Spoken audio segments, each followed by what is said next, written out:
Hi friends, எல்லாரும் எப்படி இருக்கீங்க? இன்னைக்கு நம்ம சேனல்ல என்ன பார்க்க போறோம் அப்படின்னா, வடை குழம்புன்னு சொல்லுவாங்க, உருண்டை குழம்புன்னு சொல்லுவாங்க ஒரு சில ஏரியால. அது நம்ம மெத்தட்ல எப்படி செய்யலாம்னு பார்க்கலாம் வாங்க. அதுக்கு தேவையான பொருட்கள் என்ன அப்படின்னா, கடலைப்பருப்புன்னு சொல்லுவாங்க, குழம்பு கடலைப்பருப்பு, ஒரு சில ஏரியால பச்சை கடலைப்பருப்புன்னு சொல்லுவாங்க. அந்த கடலைப்பருப்பு ஒரு உலக்கு போடுறீங்க அப்படின்னா, அந்த வடையோட சாஃப்ட்டுக்காக துவரம்பருப்பு ஒரு கால் உலக்கு அளவுக்கு போட்டுக்கணும். ஒரு டம்ளரில் எடுக்கிறீங்க அப்படின்னா, ஒரு டம்ளருக்கு கடலைப்பருப்புனா 1/4 டம்ளர் அளவுக்கு துவரம்பருப்பு போட்டு ஊற வச்சுக்கலாம். அதுக்கு தேவையான வரமிளகாய், சோம்பு, கொஞ்சம் தேவையான அளவு உப்பு. இப்போ கடலைப்பருப்பு இதில் ஒரு டம்ளர் அளவுக்கு எடுக்கிறோம் அப்படின்னா, 1/4 டம்ளர் அளவுக்கு துவரம்பருப்பு போடுறோம். அது ஏன் அப்படின்னா, அந்த வடை ஒரு இறுக்கம் இல்லாமல் சாஃப்டாக இருக்கும். அதுக்காக துவரம்பருப்பு கொஞ்சம் சேர்த்துக்கிறோம். அதோட சேர்ந்து அரைக்கிறதுக்கு தேவையான அளவு உப்பு, காரத்துக்கு தகுந்த மாதிரி நீங்கள் காஞ்ச மிளகாய் எடுத்துக்கோங்க. நான் ஒரு 10 மிளகாய் எடுத்திருக்கேன். 4 பல்லு பூண்டு, ஒரு சின்ன துண்டு இஞ்சி, 1 டீஸ்பூன் அளவுக்கு சோம்பு. அவ்வளோதான் இதோட சேர்த்து அரைக்கிறதுக்கு தேவையான பொருட்கள்.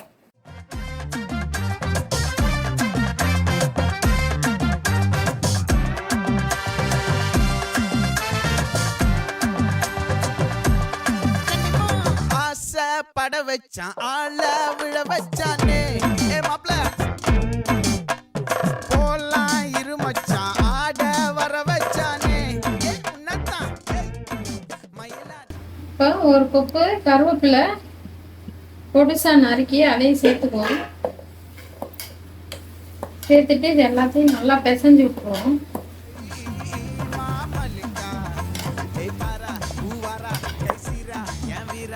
இப்போ எண்ணெய் முறிக்கிறதுக்கு பொதுவாக நம்ம அம்மா பாட்டிலாம் போடுவாங்க புளியை. அதில் ஏதாவது நச்சுகள் இருந்தாலும் அது முறிஞ்சிருன்றதுக்காக எங்கள் ஊர் சைட்லாம் புளி போட்டு முறிப்பாங்க எண்ணெயை. அது மாதிரி நீங்களும் முறிக்கிறதுனா முறிச்சுக்கோங்க.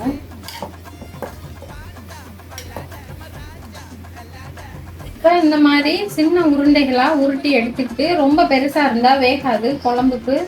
அதனால் இப்படி லைட்டாக ஒரு ப்ரெஸ் மட்டும் பண்ணிவிட்டு இப்படியே நம்ம போட்டுக்கலாம். அடுப்பை நல்லா காஞ்சிடுச்சு, மிதமான சூட்டில் வச்சுக்கலாம் அடுப்பு ஃப்ளேமை.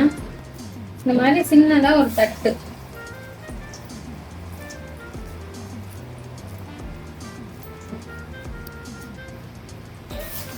இது ஃபுல்லாக வேக விடக்கூடாது. குழம்புக்கு நம்ம செய்கிறதுனால அரை வேக்காடு தான் பண்ணணும்.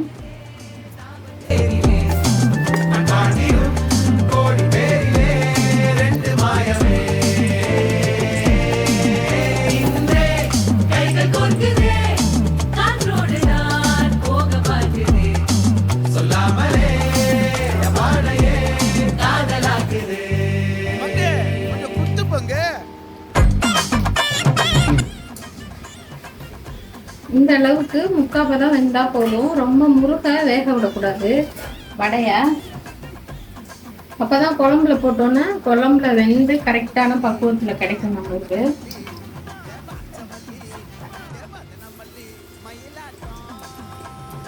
இப்போ கார குழம்புக்கு எப்பயுமே எண்ணெய் கொஞ்சம் அதிகமாக தான் சேர்த்துக்கணும். இப்போ நம்ம சமையல் எண்ணெய் சேர்த்துருக்கோம்.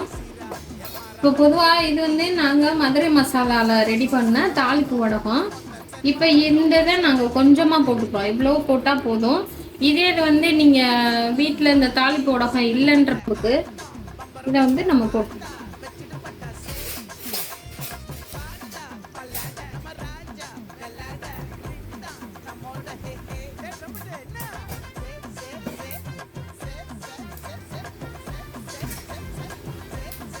இப்போ நல்லா இந்த பொரியுது பாருங்க. இந்த பொரியிற ஸ்டேஜில் நம்ம வெங்காயத்தை போட்டுக்கலாம்.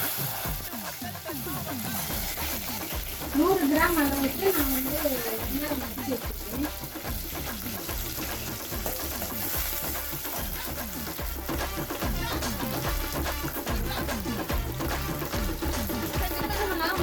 போட்டுக்கலாம். கொஞ்சம் வதங்கட்டும். கருவேப்பிலை ஒரு கொப்பு.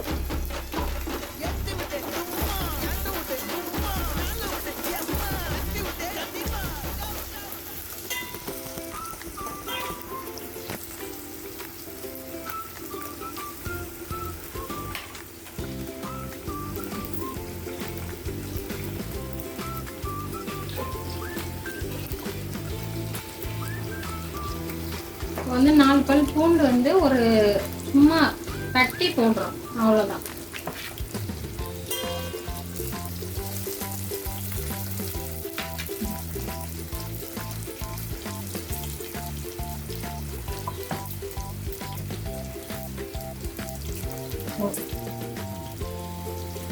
இப்போ வந்து 2 பெரிய தக்காளி நறுக்கி வச்சிருக்கேன், அதை போட்டுக்குவோம். இது இப்போ நம்ம செய்யற குவான்டிட்டி வந்து ஒரு 5 பேர் 6 பேர் சாப்பிட்றதுக்கு சரியா இருக்கும்.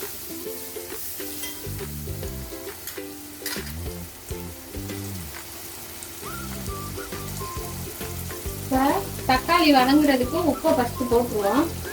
இது குழம்புக்கு தேவையானாலும் உப்பு போட்டுடலாம் இந்த ஸ்டேஜ்ல. பத்தலைன்னா அப்புறம் திருப்பி நம்ம ஆட் பண்ணிக்கலாம்.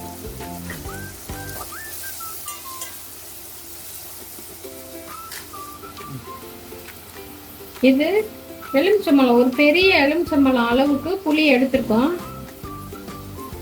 அத கழனி தண்ணி, அரிசி களையிற கழனி தண்ணியில ஊற வச்சு வச்சிருக்கோம். இதை கரைச்சு இந்த பல்பெல்லாம் கரைச்சு அந்த தண்ணி எடுத்துக்குவோம்.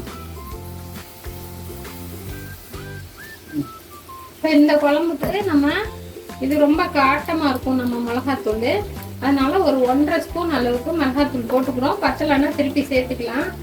மல்லித்தூள், குழம்பு மல்லித்தூள், இதுவும் நம்மளோட தயாரிப்பு தான். ஒரு 3 ஸ்பூன் அளவுக்கு ஃபுல்லா இல்லாம ஒரு 3/4 அளவுல போட்டுக்கிறோம். லைட்டா எண்ணெயிலே வதக்கிடுவோம். அந்த பச்சை வாடை சீக்கிரம் போயிடும் லைட்டா எண்ணெயிலே வதக்கிட்டோம்னா.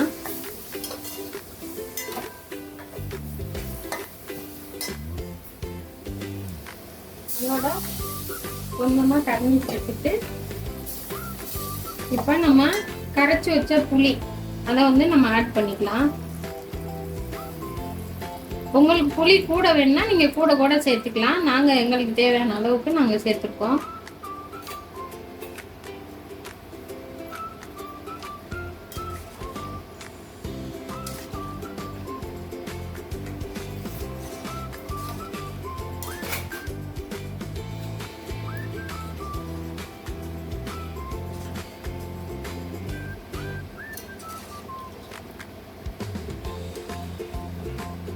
பிரிஞ்சு வரணும் குழம்பு, அப்பதான் மசாலா வந்து நல்லா வெந்து பச்சை வாடை அடிக்காம இருக்கும். இந்த மாதிரி எண்ணெய் பிரிஞ்ச அப்புறம் வடையை போட்டு நம்ம வேக விடணும்.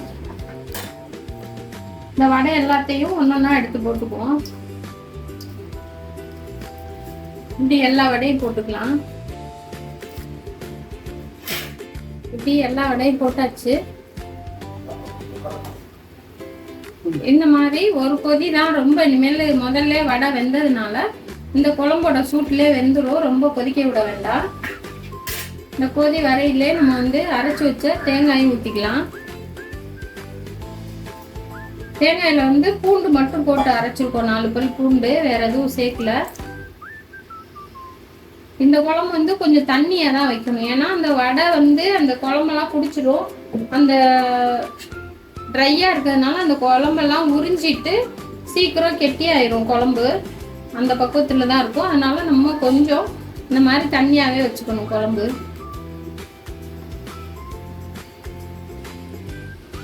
கொதிச்சிருச்சு. இப்ப இறக்கையில கொத்தமல்லி தூவி இறக்கிட்டோம்னா சூப்பரான வடை குழம்பு தயார்.